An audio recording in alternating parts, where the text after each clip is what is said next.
others who share fortunes and failures.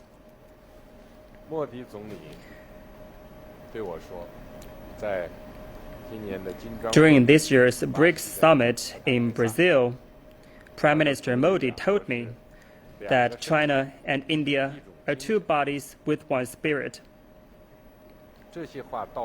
These words underscore our common aspiration for peace and goodness,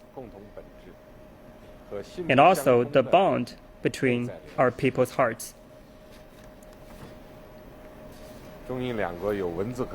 According to written records, the relationship between China and India dates back over 2,000 years. Buddhism was born in ancient India and thrived in ancient China.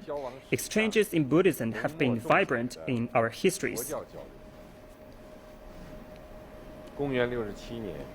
In 67 AD, the two Indian monks, Matanga and Dhammaratna, came to Luoyang, China, where they translated Buddhist scriptures and spread its teachings. They translated sutra in 42 sections, which are the earliest translations of Buddhist texts in China. During the Han Dynasty, white horses carried Buddhist scriptures from India to China, and Xuanzang's journey to the west in Tang Dynasty also brought Indian culture back to China.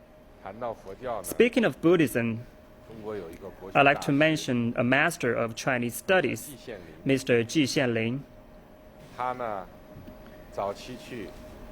He studied Sanskrit in his early years, and he said he needed to gain a deep understanding of Buddhism that originated from India in order to understand Chinese culture, because Buddhism has permeated the heart of Chinese culture.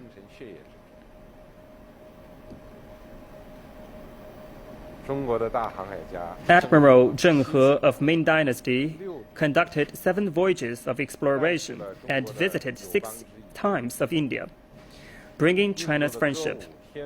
India's songs, dances, astronomy, calendar, literature, architecture, and sugar-making techniques were all introduced to China. In turn, China's paper manufacturing, silk, porcelain, tea, and music were exported to India. All of this makes up the historic evidence of our interconnectivity, mutual contact, and mutual learning.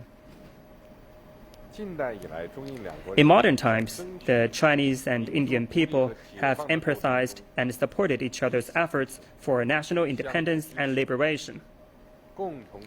Working together, we pushed for the awakening of Asia. India cheered for China during our anti-opium war, and China encouraged India's independence movement.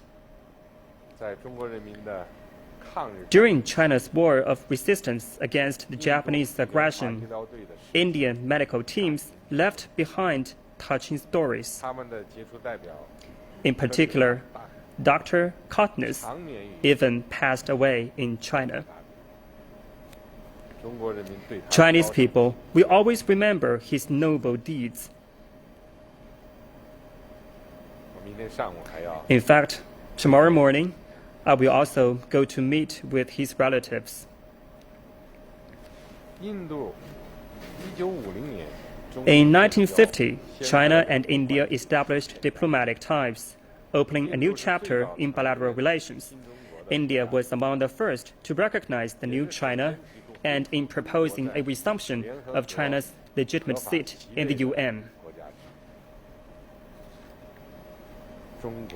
China, India, and Myanmar initiated the 5 Principles of Peaceful Coexistence, a pioneering undertaking in international relations. This is a remarkable contribution to modern civilization. In June of this year, the 60th anniversary of the 5 Principles of Peaceful Coexistence was held in Beijing, where Vice President Ansari attended the ceremony on behalf of India. We met each other and delivered remarks together. In the new century, the two countries have set up a strategic partnership of peace and prosperity. Our bilateral relationship has experienced rapid